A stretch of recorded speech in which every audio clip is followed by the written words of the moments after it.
Quero ler dois textos que está lá em Hebreus 6. Eu vou ler primeiramente o versículo 11 e depois o versículo 19. Hebreus 6, 11 e depois 11 e 12, na verdade, e depois o 19. Ok? Vou ler aqui, diz assim. Hebreus 6, 11. Queremos que cada um de vocês mostre essa mesma prontidão até o fim, para que tenham a plena certeza da esperança, de modo que vocês não se tornem negligentes, mas imitem aqueles que, por meio da fé e da paciência, recebem a herança prometida. Depois do versículo 19, que diz assim: temos esta esperança como âncora da alma, firme e segura, a qual adentra o santuário interior por trás do véu. 20. Onde Jesus, que nos precedeu, entrou em nosso lugar, tornando-se sumo sacerdote para sempre, segundo a ordem de Melquisedeque. O que esses dois textos nos ensinam? Eu quero começar essa EBD, que é sobre a segurança da graça e da salvação. Com a seguinte pergunta, eu quero começar. Será que nós podemos ter certeza da nossa salvação? Eu posso ter certeza absoluta de que eu sou salvo? Sim ou não? Sim. Sim? Posso ter certeza absoluta? Não, eu sou um salvo em Cristo. Eu vou para o céu. Você tem essa certeza? Eu tenho. Tem? Se você não tem a certeza, esse tenho aí de algumas pessoas, eu tenho. Eu quero que nessa EBD a gente possa sair daqui convicto de que nós somos salvos. E se você ainda não é convicto disso, não tem certeza, queria que você saísse daqui arrependido e crendo que de fato você pode ser salvo por Cristo Jesus, ter essa certeza, ok? Então vamos lá. Esse texto que nós lemos no início, agora, de Hebreus, ele fala lá no versículo 11, queremos que cada um de vocês mostre essa mesma prontidão para que tenham a plena certeza da esperança. Ele está dizendo aqui, eu quero que vocês vocês realmente vivam pela fé, para terem a certeza da esperança, para terem a segurança, a certeza de que vocês irão para o céu. Depois do versículo 19, diz que esta esperança nós temos como âncora da nossa alma. Ou seja, essa certeza que nós temos da salvação é uma âncora para a nossa alma. Ela é firme e segura. Ou seja, nossa alma está ancorada na certeza da esperança. E é o que nós vamos ver um pouco hoje aqui. Então vamos lá. Primeiro ponto aí do nosso estudo. Você pegou ali no fundo, Babi? Está ali no fundo. Pegou? Ok. Primeiro ponto, então, do nosso estudo diz assim: embora os que creem temporariamente e outros homens não regenerados possam em vão iludir-se com falsas esperanças e presunções carnais, de se acharem no favor de Deus e em estado de salvação, essa esperança deles perecerá. O que ele está dizendo aqui? Existem alguns homens, existem algumas pessoas que têm a certeza de que vão para o céu. Não, eu tenho certeza de que eu sou salvo, porque se acham merecedores da salvação. Porque se acham que merecem receber a salvação de Deus. Então eles têm uma falsa esperança. Nós devemos tomar cuidado com essa falsa esperança. Existem alguns homens, existem alguns, entre aspas, crentes, que se acham crentes, que acham que são salvos, mas não são. Acham que adoram a Deus, mas não adoram. Estão sendo enganados, estão cegos. E essas pessoas, essa esperança delas, ela irá perecer. Dois textos eu quero ler rapidamente. Se você for ligeiro e abrir comigo, senão eu vou abrir aqui rapidinho. Jó 8. Se você quiser ler depois também. Jó 8, 13 a 14. Apesar de ser uma fala de Bildade, que tinha conselhos ruins para Jó, ainda assim o que ele diz aqui é verdade. Jó 8, 13 a 14, que diz assim: Este é o destino de todo o que se esquece de Deus. Assim perece a esperança dos ímpios. Aquilo que ele confia é frágil. Aquilo que se apoia é uma teia de aranha. Ou seja, os ímpios, eles confiam em coisas frágeis. Não confiam em Deus. Eles se esquecem de Deus.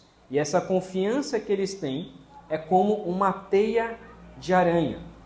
O outro versículo é lá em Mateus 7. Mateus 7, versículo 22 ao versículo 23. Mateus 7, 22. Eu vou ler do 21 ao 23, que diz assim: Nem todo aquele que me diz, Senhor, Senhor, entrará no reino dos céus, mas apenas aquele que faz a vontade de meu Pai que está nos céus. Muitos me dirão naquele dia, Senhor, Senhor, não profetizamos em teu nome? Em teu nome não expulsamos demônios e não realizamos muitos milagres?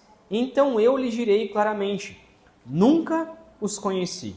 Afastem-se de mim, vocês que praticam o mal. Então, existem pessoas que acham que irão ser salvas. Existem pessoas que até vivem na igreja, até profetizam em nome de Deus, até dão o seu dízimo, a sua oferta, acham que estão fazendo tudo para a glória de Deus, mas o Senhor, no dia final, vai olhar para eles e falar, eu nunca conheci vocês, eu nem sei quem vocês são. Ou seja, por mais que a gente responda, né? Não, eu tenho certeza da minha salvação. A gente tem que se perguntar, por quê? Então, por que você tem certeza da sua salvação? Porque eu sou uma pessoa boa. Porque eu sou justo. Porque eu nunca matei, eu nunca roubei, eu nunca fiz nada de errado. Então, é por isso que eu vou ser salvo. Opa, então, tem que tomar cuidado. Será que é isso? Por que que eu vou para o céu? Porque eu tenho certeza da minha salvação. Porque eu dou o meu dízimo. Porque todo mês eu dou o meu dízimo. Opa, então é nisso que você está confiando na sua salvação? Eu confio que eu vou ser salvo. Eu confio que eu vou receber a salvação, porque eu vou na igreja todo domingo. Então, por causa disso, eu vou ser salvo. Será que é isso que nós podemos confiar a nossa salvação? Não. Ok. Então o texto está dizendo, tome cuidado, porque muitos de vocês dirão, Senhor, Senhor, nós profetizamos o seu nome, eu fui crente a vida toda, no seu nome eu expulsei até demônios, realizei muitos milagres, mas Deus pode ser que olhe para você e diga, eu não conheço você. Eu não tenho a mínima ideia quem você é. Então, nós podemos ter certeza da salvação? Sim. Mas como? É o que ele vai dizer então. Continuando aqui. Augustus, a folhinha está ali no final, tá? Está ali na mesa. Continuando então aqui. Mas quanto aos que verdadeiramente creem no Senhor Jesus e o amam com sinceridade, procurando andar em toda boa consciência diante de Deus, esses podem, nesta vida, assegurar-se certamente de que estão em um estado de graça e podem regozijar-se na esperança da glória de Deus. Essa esperança jamais os envergonhará. O que o texto então nos ensina? Vamos lá. Vou tentar considerar aqui. O que o texto então está nos ensinando, tá? Aqueles, então, eu posso ter certeza da minha salvação? Posso. Eu posso ter certeza de que eu vou ser salvo? Posso. Mas como eu posso ter certeza? Pelas coisas que eu faço? Não. Por aquilo que Deus fez. Então, se eu creio verdadeiramente no Senhor Jesus, se eu amo o Senhor com sinceridade, com todo o meu coração, se eu procuro andar diante de Deus com boa consciência, ou seja, se eu procuro andar diante de Deus confessando os meus pecados, não escondendo nada diante dele, vivendo uma vida que agrada ao Senhor, então eu posso, nesta vida, ainda nessa vida, me assegurar de que eu estou em um estado de graça. Eu posso me assegurar de que eu tenho a esperança de que um dia eu irei para o céu. 1 João, na verdade, seria interessante, né? Se você tem dúvida sobre a sua salvação, eu recomendo você ler 1 João. Porque 1 João é um dos textos que mais nos colocam em xeque. Talvez seja um dos textos que justamente a intenção de João é mostrar como que um verdadeiro cristão ele deve andar. O que um verdadeiro cristão deve fazer. Qual é a coisa natural de um cristão? E 1 João inteiro ele fala sobre isso, mas eu quero ler alguns textos. 1 João 2, 3, que diz assim: sabemos que o conhecemos se obedecemos aos seus mandamentos.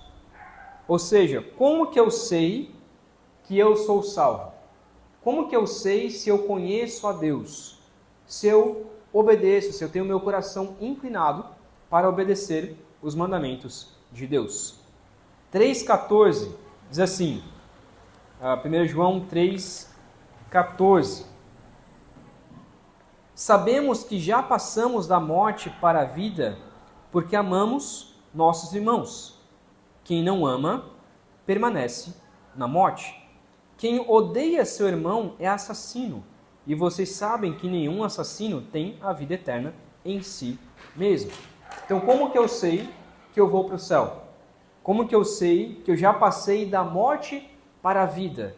Se eu amo os nossos irmãos, se eu amo os meus irmãos. Se eu odeio os meus irmãos, se eu vivo em rivalidade contra os meus irmãos, tantos de sangue, tantos da fé, então eu tenho que me perguntar, será mesmo que eu sou salvo? Versículo 18: filhinhos, não amemos de palavra nem de boca, mas em ação e em verdade. 19: assim saberemos que somos a verdade, e tranquilizaremos o nosso coração diante dele, quando nosso coração nos condenar, porque Deus é maior do que o nosso coração e sabe todas as coisas. Então, se eu amo os meus irmãos, se eu amo a palavra, se eu amo a verdade, se eu busco a verdade, assim eu posso tranquilizar o meu coração, porque eu sei que Deus está agindo em mim. Deus é maior do que o nosso coração quer nos condenar, e Deus é maior que o nosso coração e sabe de todas as coisas. 21. Amados, se o nosso coração não nos condenar, temos confiança diante de Deus e recebemos dele tudo o que pedimos, porque obedecemos aos seus mandamentos e fazemos o que lhe agrada. Então, se a gente obedece o mandamento do Senhor, se a gente vive em amor a palavra, a verdade aos nossos irmãos, então podemos ter essa esperança. E como que é essa esperança? Versículo 23.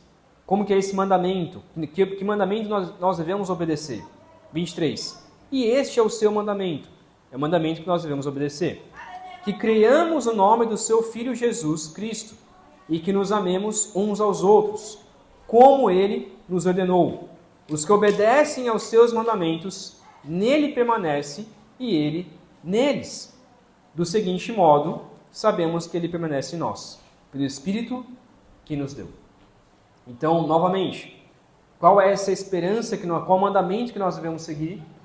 A esperança da ordem que Deus nos manda é crer no Senhor, crer no nome do seu Filho, crer em Cristo Jesus e amar uns aos outros. Os que obedecem os seus mandamentos permanecem em Deus e Deus permanece em nós. Então, como que nós sabemos que Deus permanece em nós? É o que ele diz então no final, pelo Espírito que nos deu. Essa é a esperança que nós temos. Se vivemos em amor, se obedecemos aos mandamentos de crer em Cristo Jesus como nosso Salvador, então temos a salvação.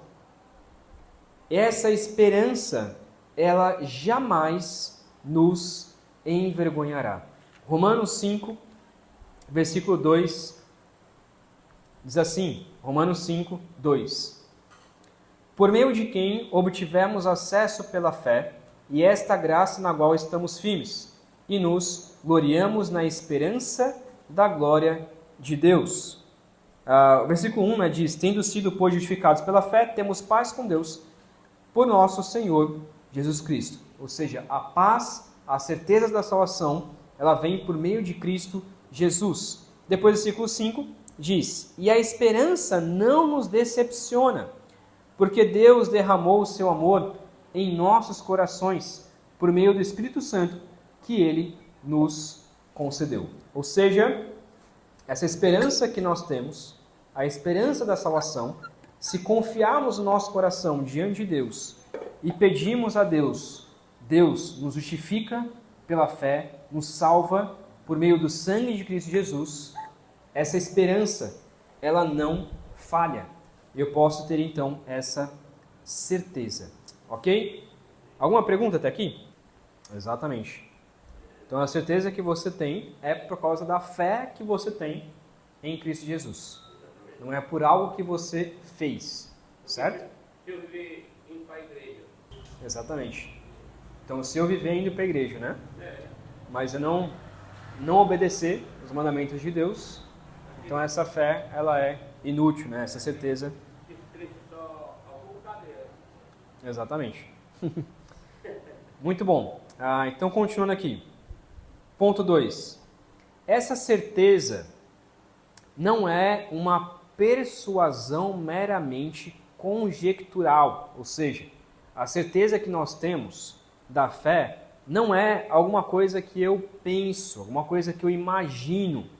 Não é simplesmente, eu acho que eu sou salvo, eu acho que eu tenho certeza da salvação. E possível, baseada em uma esperança falível, ou seja, eu acho que eu sou salvo, mas pode ser que eu não seja. Então alguns pensam assim, não, eu tenho certeza da salvação, mas pode ser que eu não seja salvo, pode ser que chegue no dia final e Deus não me salve. Se nós temos uma esperança falível, então ela não é uma esperança. Não é uma esperança, é uma expectativa. Existe uma diferença entre expectativa e esperança. Expectativa é, eu espero que sim. Esperança é, eu tenho certeza que sim. Então, às vezes a gente fala, né, não, tenha fé, tenha esperança. Para coisas que nós não podemos ter esperança. A esperança, ela é certeza daquilo que eu não vejo, é fé. É a certeza daquilo que eu não vejo. Mas eu tenho certeza que vai acontecer. Agora, a expectativa é, eu espero que aconteça. Então, por exemplo, amanhã a gente vai lá viajar para Parnaíba, para levar a irmã Rose. Eu tenho esperança de que a gente vai conseguir chegar e voltar? Não. Tenho esperança nenhuma. Tenho expectativa de que a gente vai poder viajar, chegar lá e voltar. Eu espero que isso aconteça. Mas eu não posso ter essa esperança. Por quê? Porque pode ser que isso não aconteça. Agora, esperança infalível é eu tenho certeza de que vai acontecer. E essa esperança é o que nós podemos ter sobre a nossa salvação. Então, continuando, mais uma esperança infalível, segurança de fé. Uma infalível segurança de fé. Os dois textos que nós lemos no começo de Hebreus 6, 11 e depois Hebreus 6, 19. Diz que a esperança é como uma âncora, a fé e a esperança A fé é como uma âncora da nossa alma. Ou seja, nossa alma está alicerçada nessa esperança. Fundada no quê? Fundada no sangue e justiça de Cristo revelados no Evangelho. É o que ele explica dos versículos 17 ao versículo 18 de Hebreus 6. Bem como na interna daquelas graças do Espírito em que as promessas são feitas. Ou seja, a promessa do Espírito Santo que nos ajuda a crer que nós temos então a salvação. E no testemunho do Espírito de adoção, que testifica com os nossos espíritos que somos filhos de Deus. E como fruto disso, mantém o nosso coração humilde e santo. Eu quero ler esses dois textos, Romanos 8, versículo 15 ao versículo 16. Romanos 8, 15 a 16, que diz assim: Pois vocês não receberam um espírito que os escravize para novamente temerem, mas receberam um espírito que os torna filhos por adoção, por meio do qual clamamos, Abba, Pai. O próprio Espírito testemunha ao nosso espírito que somos filhos de Deus. 17. Se somos filhos, então somos herdeiros, herdeiros de Deus e co-herdeiros com Cristo. Se de fato participamos dos seus sofrimentos, para que também participemos da sua glória. O que ele está dizendo aqui? Que o Espírito Santo testifica o nosso espírito, ou seja, nos ajuda, nos ensina, ele testemunha ao nosso espírito que somos filhos de Deus. Então, quem diz que tal pessoa é filho de Deus? Não sou eu quem digo, não é o pastor. O pastor diz que eu sou filho de Deus, então eu sou filho de Deus. O pastor diz que eu sou salvo, então eu sou salvo. A igreja diz que eu sou salvo, então eu sou salvo. Porque eu fui batizado um dia, então é por isso que eu sou salvo. É porque teve um dia lá com os meus 6 anos de idade que eu confessei a Cristo como meu Senhor e Salvador. Eu vivo a minha vida toda desregrada, toda longe de Deus, mas lá com 6 anos de idade eu falei que Cristo é meu Senhor, então eu sou salvo. É isso? Não. Quem garante a nossa salvação, quem testemunha se somos salvos ou não, é quem? É o próprio Espírito. É o próprio Espírito Santo. É o próprio Espírito Santo. Então, eu tenho que fazer o quê? Perguntar para Deus. Não tenho que perguntar para minha mãe, para o meu pai, para o pastor, para alguém, para alguma outra pessoa. Eu tenho que perguntar para Deus. Deus, eu sou salvo? Não há nada de errado, irmãos. Apesar de nós temos que ter a certeza da salvação, não há nada de errado em duvidarmos de vez em quando. Na verdade, isso é algo bom. Diz a história, eu ia falar reza a lenda, mas reza a lenda não é verdade, mas diz a história que George Whitefield, que foi um grande pregador do século XVI, ele diz que todos os dias ele duvidava se ele era salvo. Todos os dias. E ele fazia uma oração, orava a Deus e perguntava: Deus, eu sou salvo? E a resposta de Deus que ele sentia em seu coração era: sim, você é salvo. Muitas vezes, irmãos, nós devemos fazer essa pergunta: Deus, eu sou salvo? Será mesmo que eu sou salvo? Eu não tenho que perguntar para outras pessoas, tenho que perguntar para Deus. E o Espírito então vai me responder se eu sou salvo ou não. E também, como fruto disso, eu tenho que manter o meu coração o quê? Humilde e santo. Então, qual é aqui o que acontece com uma pessoa que ela tem a certeza da sua salvação? Ela deve então se tornar orgulhosa, arrogante, no sentido de falar assim: não, olha, tá vendo como eu sou salvo? Olha como eu sou uma pessoa boa. Olha, eu vou para o céu, eu tenho certeza de que eu vou para o céu e por isso eu sou melhor do que vocês. É isso? Não. O fruto disso, então, o resultado de ter a certeza da salvação é andar em humildade, é andar com um coração santo. Eu quero ler 1 João 3, de 1 a 3, que diz assim: Vejam como é grande o amor que o Pai nos concedeu, sermos chamados filhos de Deus, o que de fato somos. Por isso o mundo não nos conhece, porque não o conheceu. Amados, agora somos filhos de Deus, e ainda não se manifestou o que havemos de ser, mas sabemos que quando Ele se manifestar, seremos semelhantes a Ele, pois o veremos como Ele é. Todo aquele que nele tem essa esperança, purifica-se a si mesmo, assim como Ele é puro. Ou seja, se você tem a esperança de que você tem a certeza de que você foi chamado por Deus, de que você é salvo por Deus, você deve andar em humildade e andar em pureza, em santidade. Se você tem a certeza de que Deus te chamou, isso não deve te trazer orgulho, arrogância. Pelo contrário, você deve se humilhar, viver em santidade diante de Deus. Aquela pessoa que tem certeza da sua salvação, ela anda conforme a sua salvação. Pense da seguinte maneira. Daqui a pouco a gente vai encerrar, tem muito mais assunto, mas depois vocês podem ler. Devido ao nosso tempo, a gente vai encerrar por aqui. Pense na seguinte história. Imagina se você... obviamente, né, todos nós somos brasileiros. Todos nós recebemos a cidadania brasileira, certo? Então todos nós temos nosso RG, nosso nascimento e tudo certo.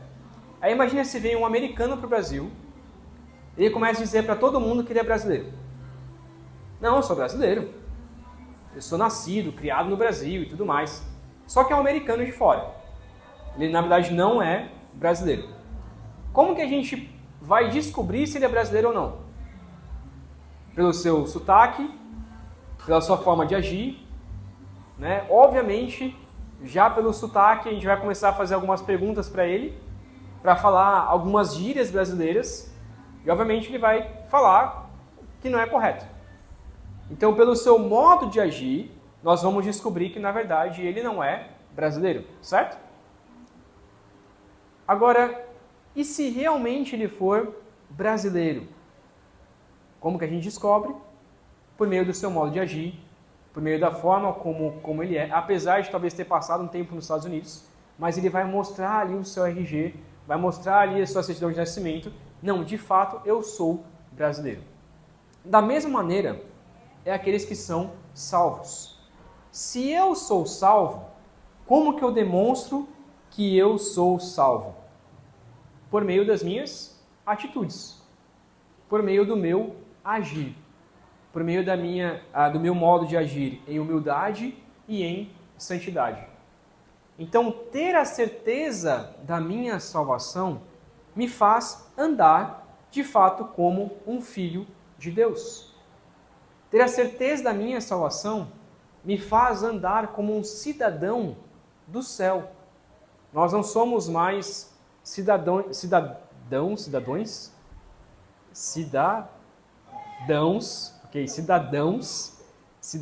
da terra. Nós não somos mais cidadãos deste mundo. Nós estamos neste mundo, mas não pertencemos mais a este mundo. Nós pertencemos a quem? Ao céu. Então a certeza da minha salvação me faz andar em santidade. Agora, se eu não tenho certeza nenhuma, se eu penso assim, talvez eu seja salvo, eu tenho alguma expectativa de ser salvo, então a minha vida ela não vai viver, não vou viver de maneira santa. Por quê? Pode ser que eu não seja salvo. Então eu vou viver em medo, vou viver em temor. Pode ser que se eu cometer algum pecado eu perca a minha salvação. Pode ser que se eu faça alguma coisa de errada, pode ser que eu não vá para o céu. Não, peraí. Deus não quer que a gente viva dessa maneira. Deus quer que a gente viva com a certeza da esperança, certeza do céu, firmado. Então eu posso ter certeza da salvação? Sim, e é o que Deus quer. Deus quer que você tenha certeza da sua salvação, para que você possa andar em humildade, para que você possa andar em santidade. Deus quer que você tenha certeza da salvação para que você possa viver em obediência aos mandamentos de Deus. Olha o que diz, vou encerrar com esse texto, 1 João 2, 28 ao 29, que diz assim: Filhinhos, agora permaneçam nele, para que, quando ele se manifestar, tenhamos confiança e não sejamos envergonhados diante dele na sua vinda. Se vocês sabem que ele é justo, saibam também que todo aquele que pratica a justiça é nascido nele. Ou seja, há duas coisas que nós devemos pensar aqui. Primeiro, eu obedeço a Deus porque eu confio de que eu não serei envergonhado e por isso, então, segundo, eu ajo em obediência. Então, eu obedeço ao Senhor na esperança de que um dia eu não serei envergonhado, na esperança da certeza da salvação. E por causa dessa esperança é que então eu ando em santidade. Mas se eu não tiver a certeza da minha salvação, todo dia eu vou cambalear. Talvez eu até seja salvo. Talvez eu até tenha a salvação. Mas se você ainda não tem essa plena certeza, você vai andar com uma pessoa que não é salva. Você vai andar com uma pessoa não santa. Por isso Deus quer que você tenha essa certeza. Se você não tem, peça a Deus. Ore a Deus. Deus, eu sou salvo mesmo? Se pergunte a Deus, não tem nada de errado quanto a isso. Ah, mas pode ser que lá com 7 anos de idade eu admiti, eu confessei a Cristo e é por isso que eu sou salvo? Não, pode ser que eu não seja ainda. Então eu tenho que me perguntar a Deus: Deus, eu sou salvo? Se eu não sou ainda, então me salve. Se eu não sou salvo ainda, então me salve. Deus, eu não tenho certeza ainda que eu sou salvo. O que eu tenho que fazer? Deus, me dê essa certeza. Me ajude a confiar em Ti. Me ajude a ter a plena certeza de que eu sou salvo. E com isso, Deus, me ajude a viver diariamente como uma pessoa salva. Me ajude a viver diariamente como uma pessoa de que vai para o céu. E não com uma pessoa que vai para o inferno, mas com uma pessoa que vai para o céu. Me ajude então a confiar nessa certeza da salvação. Amém? Amém. Alguma pergunta, irmãos? Tem. Vai, irmão João. O cristão tem de entender. Isso é uma coisa interessante, né, o que o irmão João está falando, que tanto Jó e tanto Abraão tiveram a fé em Deus e por isso foram salvos, né? É interessante a gente pensar, porque muitas vezes a nossa fé, a nossa certeza da salvação, ela tem de fato um perigo, no sentido de nos acomodarmos. No sentido de falar assim, já que eu sou salvo, já que eu vou para o céu, então eu posso cometer um pecadinho aqui, um pecadinho ali, eu posso assistir algumas coisas erradas, eu posso falar alguns palavrões, porque afinal eu sou salvo. Eu posso trair a minha esposa de vez em quando, eu posso trair meu marido de vez em quando. Eu não preciso viver 100% em santidade. Eu posso viver mais ou menos, porque no final das contas eu já tirei um 10 na prova. Mas na realidade, o que prova pra gente se a gente é salvo ou não é a continuidade da nossa fé. É a progressão da nossa fé. É eu viver em fé todos os dias. Agora, se eu não tenho, se eu não vivo em fé, se eu não vivo obediência aos mandamentos de Deus, talvez não seja salvo. Então eu tenho que me perguntar. Então, por isso que Tiago, ele é bastante debatido, mas quando você olha todo o contexto da Escritura, você entende Tiago, o livro de Tiago, melhor, porque ele diz que sem obras a nossa fé, ela é vazia. E Abraão, ele foi edificado não somente pela fé, mas pelas suas obras. Por quê? Porque as obras são a demonstração da fé. Agora, se eu não pratico obra nenhuma de justiça, então eu tenho que me perguntar, será que eu tenho fé? A questão é essa. Nós somos salvos somente pela fé? Sim, somos salvos somente pela fé. No entanto, as nossas obras demonstram se de fato temos fé. Então, eu tenho que tomar cuidado em não me acomodar. E não simplesmente, não, eu sou salvo mesmo, então eu vou viver a minha vida da forma como eu quero. E é o que Paulo diz em Romanos, capítulo 6, que diremos então? Podemos praticar qualquer pecado, né? Vamos andar em pecado para que a graça de Deus abunde? Pelo contrário. Pelo contrário. Eu não posso viver em pecado. E 1 João também diz que aquele que age em pecado, aquele que vive em pecado, não tem Deus. Não tem Deus. Mais uma pergunta, irmãos?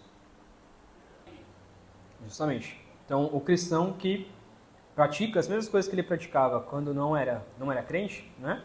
Tem que se perguntar, será que realmente eu sou salvo? Será que realmente eu entreguei minha vida a Cristo Jesus? Então, novamente, irmãos, não há nada de errado em você perguntar isso para Deus. Deus, eu sou salvo? Deus, eu posso ter certeza da minha salvação? Pergunte isso para Deus. A salvação, ela é individual. Não é coletiva, ela é individual. Ou seja, pergunte isso diretamente para Deus. Mais alguma outra pergunta? Então tá bom. Vamos orar, irmãos? Pai querido, obrigado, meu Deus, pela sua graça, pelo seu amor sobre nossas vidas. Obrigado, meu Pai, porque podemos ter a certeza da salvação. E é o Espírito Santo quem confirma isso em nosso coração. Nos ajude, ó Pai, a vivermos baseado nisso. A vivermos crendo de que seremos salvos um dia e essa esperança possa ser realmente a âncora das nossas almas, para que possamos viver firmes, para que possamos viver inabaláveis, para que possamos viver buscando a santidade do Senhor. Nos ajude, ó Pai, a vivermos em santidade e humildade diante de Ti. É o que oramos, pedindo essa graça sobre nós, em nome de Cristo Jesus. Amém. Amém. Vamos para o intervalo, irmãos?